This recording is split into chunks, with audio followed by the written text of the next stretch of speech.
Ang mahigit kalahating bilyong pisong halaga naman ang nasa 80,000 na illegal na vape products. Nasabat po yan ng Bureau of Internal Revenue sa Marilao, Bulacan.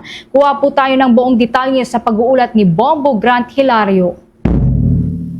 Nasabat ng Bureau of Internal Revenue ang nasa higit 80,000 piraso ng iligal na produktong vape sa Marilao, Bulacan kamakailan. Sa isinagawang raid ng naturang kawanihan, kanilang nakumpiska ang mga ito sa loob ng residential compound kung saan itinago ng mga kriminal ang kanilang produkto. Natagpuan ang kanilang mga tauhan ng mga kumpiskadong produkto sa mismong garahe ng kanilang nilusob na bahay. Ito mismo ang ibinahagi ni Bureau of Internal Revenue Commissioner Romeo Dilagi Jr. at sinabi pang makatitiyak umuno ang publiko na kanila pa itong ipagpapatuloy. Aniyay, seryoso ang kanilang kawanihan sa pagtutok at pagbabantay sa mga negosyong iligal na nagtitinda o sangkot sa mga operasyong bigong magbayad ng kaukulang buwis.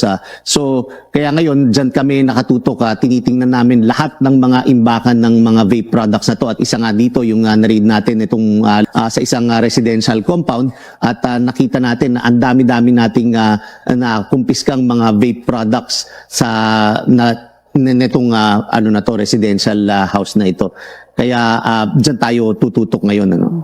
Ngunit sa kabila nito, inihayag naman ng naturang commissioner na hindi pa nila tuluyang nahanap ang may-ari ng mga nakumpiskang iligal na produktong vape sa garahe ng compound nito. Kung saan, ibinahagi pa ni Commissioner Lumagi Jr. na base raw sa kanilang pagsusuri aabot sa higit 500 milyong piso o kalahating milyon ang halaga ng mga ito.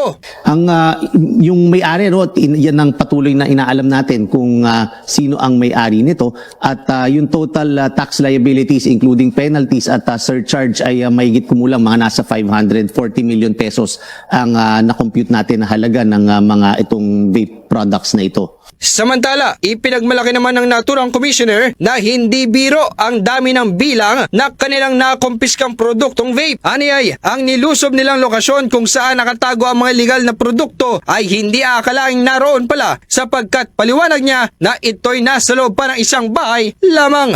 So itong yung mga pods marami siyang mga nasa mga 81,000 na mga vape pods yung ating nakumpiska.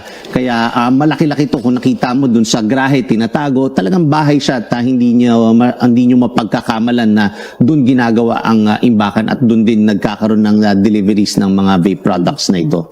Naharap ang mga salarin sa patong-patong na mga reklamong paglabag sa National Internal Revenue Code ng saligang batas. Para sa Bombo Network News, Bombo Grant Hilario, nag-uulat para sa the #1 and most trusted radio network in the country, Bombo Radio Philippines, Basta Radio. Bombo!